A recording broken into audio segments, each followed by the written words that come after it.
vous allez bien. Moi, je vais très, très bien. Donc, aujourd'hui, je veux partager ceci avec vous parce que c'est très, très important. À cause d'un mauvais choix de conjoint ou de conjointe, vous pourriez rater votre démarrage d'affaires et même si vous êtes déjà lancé, tout pourrait tomber à l'eau. Juste parce que l'autre conjoint, en fait, n'est pas celui qu'il vous fallait ou bien n'est pas également celui qui était prévu pour vous accompagner dans vos rêves. Donc, je vais partager ici à peu près 10 à 12 astuces. La première, c'est quoi? La première, en fait, on va dire, c'est le choix. Donc, c'est comment vous faites vos choix. C'est vos critères que vous devez, en fait, fixer. Donc, la première des choses pour comprendre si la personne est celle qu'il vous fallait, c'est la communication. Pendant la communication, donc pendant les moments de fiançailles ou les moments où vous essayez de voir si vous êtes fait l'un pour l'autre, vous devez essayer dans vos conversations de savoir qui est cette personne. Donc, je suppose que vous avez quand même des points sur lesquels vous devez faire attention. Qu'est-ce que vous voulez exactement? Moi, voici ce que je partage avec eux, mais je le dis par rapport à mes expériences. Donc, moi, ce qui était important pour moi, le premier critère, c'était quoi? C'était l'intelligence. C'est très, très important. C'est vrai que les hommes ont tendance à être plus intelligents que les femmes. Bah, c'est ce qu'on dit, hein, c'est pas moi qui le dis. Mais pour moi, c'était très, très important l'intelligence dans sa manière de réfléchir. Parce que nous, on s'est rencontrés lorsqu'on finissait nos études en informatique. Donc, étant dans ce domaine, j'étais informaticienne lui également. C'était de savoir c'est comment sa manière de penser, par exemple programmation, parce qu'on était des programmeurs.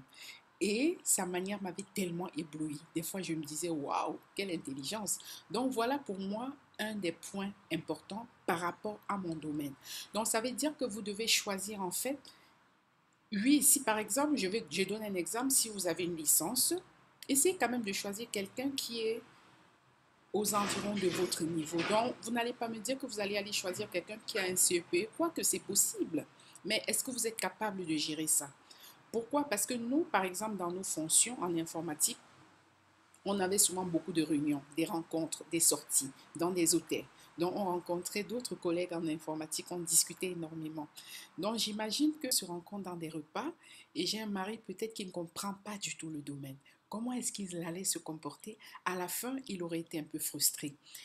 Mais ce qui a vraiment activé les choses, c'est que pendant les rencontres, sa manière de parler aux collègues et ma manière également de parler aux collègues, donc ça nous faisait plaisir quoi, d'écouter comment l'autre discutait avec les collègues. Donc ça, c'était la première chose, l'intelligence.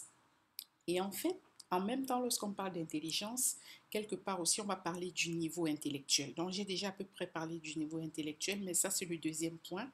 C'est quel niveau, vous avez quel niveau et vous recherchez un partenaire avec quel autre niveau. Si je n'ai pas du tout été à l'école, je ne vais pas dire que je recherche quelqu'un avec un doctorat. Sur la base de quoi est-ce que je vais juger son doctorat? Sur la base de quoi je vais juger son niveau master? Sur la base de quoi je vais juger son niveau ingénieur? Donc c'est un peu ça, il faut un peu voir ce niveau-là. Je ne dis pas que si on n'est pas allé à l'école, c'est mauvais, mais essayez quand même de rester dans son environnement. Bon, ça c'est mon conseil à moi, donc selon mes expériences et selon l'expérience des autres que j'ai vues. Parce qu'en fait, je vais vous raconter une anecdote. J'ai rencontré une dame pendant mes études. Elle était prof d'allemand. Et elle me disait qu'elle avait divorcé. Donc, lorsque je lui ai demandé, elle me dit, tu sais pourquoi j'ai divorcé? Je dis non. Elle me dit, mon mari était tellement complexé parce qu'on n'avait pas le même niveau intellectuel. Et pendant les rencontres avec les collègues, il ne savait jamais quoi dire. Et lorsque même on lui parlait, on partageait des choses avec lui, il ne savait pas quoi répondre. Et à la longue, on a fini par se séparer parce qu'il ne tenait pas le coup par rapport à mon environnement. Soit je faisais comme lui, donc je rentrais un peu dans le quartier à faire n'importe quoi, ou bien c'est lui qui pouvait faire une formation pour atteindre mon niveau. Donc en fait, pour dire que quoi, même si l'homme n'a pas le même niveau intellectuel que vous, il peut se donner comme challenge de vous rencontrer là où vous vous trouvez. La troisième chose, c'est la fidélité et c'est très très important. C'est très important la fidélité parce qu'un homme qui n'est pas fidèle, il va dépenser tout ce que vous avez avec d'autres femmes et ainsi de suite. Donc lorsqu'on veut évoluer en affaires, c'est quand même important qu'on ait une bonne épargne. Pas une épargne qui doit être dissipée par-ci et par-là parce que l'homme ne sait pas se tenir tranquille. La quatrième, c'est la joie de vivre. Moi, j'ai démarré en entreprise et la joie de vivre de mon mari, non, la joie de vivre dans la maison, ça me boostait tellement, ça me boostait tellement, tellement. Parce que des fois, quand vous êtes auto-entrepreneur, quand vous démarrez votre entreprise, au départ, c'est pas évident. Il y a des moments de basse pression et vous avez besoin de quelqu'un qui va vous faire oublier ces difficultés-là. Donc voilà à peu près le quatrième point le plus important. Est-ce que le conjoint ou la conjointe que vous allez épouser ou avec qui vous allez vivre, est-ce que c'est une personne qui sait avoir la joie de vivre? Le cinquième point, c'est quoi? C'est être à l'écoute. Très, très important. Que ce soit du côté de la femme ou du côté de l'homme, l'écoute est très importante. Pourquoi je dis que l'écoute est importante? Je suis par exemple une personne qui pense énormément business. Et j'aime quand mon mari s'assoit pour m'écouter. Donc, je partage souvent avec lui mes idées. Je partage souvent avec lui mes erreurs. Et le sixième point, le respect. Et par respect, il y a des réponses qu'il me donne. Même s'il n'est pas d'accord avec moi, il essaye d'une manière ou d'une autre de m'aider à avancer. Et le septième, c'est quoi? C'est reconnaître ses torts et ses excuses. Le septième point. Parce qu'en couple, ou si vous êtes fiancé, ou si vous êtes amis en train de voir si vous allez vivre ensemble, quoi. C'est important de savoir est-ce que l'autre sait reconnaître ses torts et s'excuser? C'est très important. Parce qu'en fait, si vous êtes avec quelqu'un qui est imbu de lui-même, qui croit tout savoir, à la longue, ça va un peu vous saouler. Donc, c'est très, très important. Reconnaître ses torts, parce qu'on va toujours, on va commettre des erreurs, hein. Donc, il ne faut pas qu'on soit des personnes qui aiment se dire non, je connais plus que l'autre. Non, il faut savoir se rabaisser. Quelqu'un qui a de l'humilité, c'est très, très important. Que ce soit du côté de la femme ou de l'homme, avoir de l'humilité est très, très important. Le huitième point, c'est savoir féliciter l'autre. Et je vais vous raconter une anecdote avec mon mari une fois, parce qu'il avait fait quelque chose qui m'énervait. Je me suis dit, ah, comment est-ce que je vais lui dire ça, que je n'ai pas aimé? Et puis je lui ai dit, écoute mon chéri, euh, si quelqu'un commet une erreur, donc je lui ai posé la question, et si quelqu'un commettait une erreur et je voulais aider la personne, qu'est-ce que je pourrais faire? Il m'a dit, s'il est en tort, ne le lui rappelle pas, mais attends lorsqu'il aura fait une action positive et tu pourras en profiter, le féliciter et dire, tiens, je pense qu'aujourd'hui tu as mieux fait la cuisine. Je pense que, ce, en fait, je ne sais pas si vous comprenez ce que je veux dire. S'il faisait mal les gâteaux et un jour réussi, tu dis, ah, waouh, cette recette-ci que tu as essayée, ça m'a tellement plu. Donc tu en profites et tu félicites la personne par rapport à une bonne action qu'elle vient de faire. Le neuvième point, c'est trouver des solutions communes. Donc, si vous êtes en couple et que vous n'avez pas des points communs, trouver des solutions communes sera très très difficile. Je prends l'exemple d'une femme chrétienne qui décide d'épouser un homme qui n'est pas chrétien. Ça ne sera pas drôle. Vous aurez du mal avec les enfants, vous aurez du mal avec vous-même. Ou bien quelqu'un, par exemple, qui se dit, ok, je veux plutôt vivre dans tel continent et une autre personne dit, je vais vivre dans tel autre continent. Si vous n'arrivez pas à trouver un point d'entente, un point commun. En fait, vous n'allez pas avoir des points communs à tous les niveaux et à tout moment. Non. Mais au moins sur les grandes lignes, c'est très, très important. Donc, toujours savoir vous mettre d'accord. C'est vrai que des fois, une personne pourrait souffrir pour mettre l'autre à l'aise. Why not? Mais toujours souffrir pendant longtemps, pendant 5 ans, pendant 10 ans, ça ne sera pas drôle. Donc, il faut toujours que quelqu'un perde quelque chose. Le onzième point, savoir dire non. C'est très, très important. Pourquoi est-ce que je veux dire savoir dire non? Dire oui quand vous avez vraiment envie de dire oui et dire non quand vous avez envie de dire non. Donc, dans mon couple, je ne vis pas pour mon mari et mon mari ne vit pas pour moi. Lorsqu'on a quelque chose à faire, et si je ne suis pas d'accord, je dirais gentiment qu'écoute mon chéri, je ne suis pas d'accord, mais je respecte ton point de vue. Vas-y, et lorsque je serai d'avis, du même avis que toi, je pourrai te suivre. Je vais donner un exemple au niveau des finances.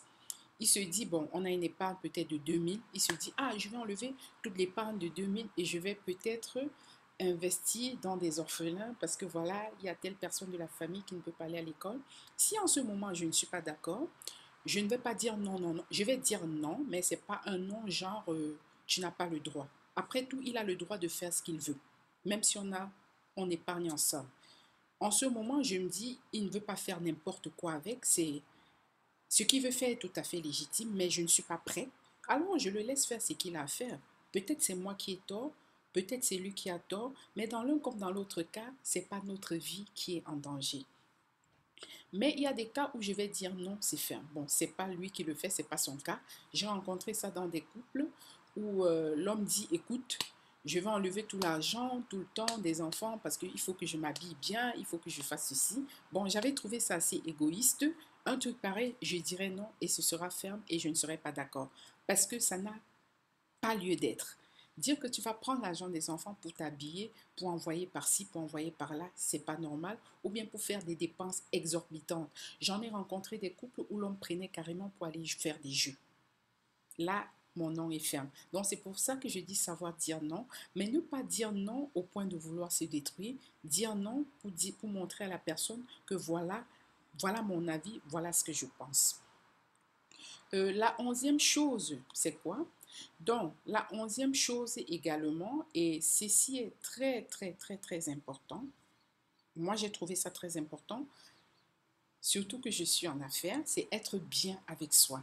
Parce que si je ne suis pas bien avec moi-même, ce que je ferai n'aura pas de sens. Parce que lorsqu'on dit être auto-entrepreneur, il y aura les moments de haute et de basse pression. Et si vous n'êtes pas bien avec vous-même à la base, ce ne serait pas correct. Donc, être bien avec soi. Savoir se lever le matin et dire, voilà, je décide aujourd'hui d'être bien, je vais faire une sortie comme ça, je vais faire une sortie comme cela. Et surtout en tant qu'auto-entrepreneur, c'est très bien parce que vous gérez votre temps comme vous le voulez. Donc, essayez d'être bien avec vous, essayez d'avoir la pêche, essayez d'avoir la bonne humeur et ainsi de suite. C'est très, très important d'être bien avec soi. Et cela ne doit pas forcément dépendre de l'autre conjoint, quoique ça dépend. Mais si votre conjoint ne peut pas vous apporter ce bien-être-là, comme vous le voulez, parce que chacun essaye, hein, l'homme essaie de mettre la femme à l'aise, la femme essaie de mettre l'homme à l'aise, mais il peut arriver que l'un ou l'autre ne le reconnaisse pas. Donc voilà, c'est très très important, être bien avec soi. Savoir prendre du temps pour soi, rire, se maquiller, rendre visite à des amis, bref, aimer la vie et croquer la vie à pleines dents. Faire des petites sorties, même si vous n'avez pas assez d'argent, il y a des petits jardins, il y a des petits cafés. Essayez d'être bien avec soi-même. Pourquoi pas sortir avec des copines? Donc, le 12e critère, c'est quoi? En fait, c'est le premier. Le 12e critère, moi, c'est ce que j'ai essayé, c'est de rentrer dans la prière. Pour le choix d'un conjoint, c'est très très important parce que l'homme est ondoyant et divers. On ne sait pas forcément ce qui va arriver dans le futur. On peut croire qu'on connaît un conjoint, mais on ne le connaît pas entièrement. Toutefois, je ne connais pas votre foi, mais grâce à ma foi, grâce à ma relation avec mon Dieu, j'ai pu détecter très tôt qui était et qui devait être mon conjoint. Et je suis mariée depuis presque 14 ans, je ne suis pas déçue. C'est vrai, il y a des surprises, mais je ne sais pas si je peux appeler ça surprise. Donc, je ne regrette pas du tout mon choix. Je ne regrette pas le fait que je me suis tournée vers l'Éternel pour qu'il me conseille. Sur ce, je voulais vous dire bonne journée ou bonne soirée. Et je vous souhaite vraiment bonne chance. Je ne sais pas si je dois vous souhaiter bonne chance de faire le bon choix du conjoint. Et si vous êtes en couple, ça ne marche pas, ou si vous êtes croyant, vous pourriez vous tourner vers la prière parce que ça aussi, ça marche. Et être bien en couple, être bien dans son foyer, ça nous amène à être bien dans notre tête. Et si nous sommes bien dans notre tête, nous pourrons très très bien gérer nos affaires, nous pourrons bien gérer nos finances, nous pourrons bien impacter les autres avec ce que nous faisons et avec notre joie de vivre. Merci beaucoup. Ici, dans notre chaîne, nous allons beaucoup parler de finances, nous allons parler de comment multiplier ses revenus, nous allons parler des méthodes d'épargne. Merci et bonne soirée.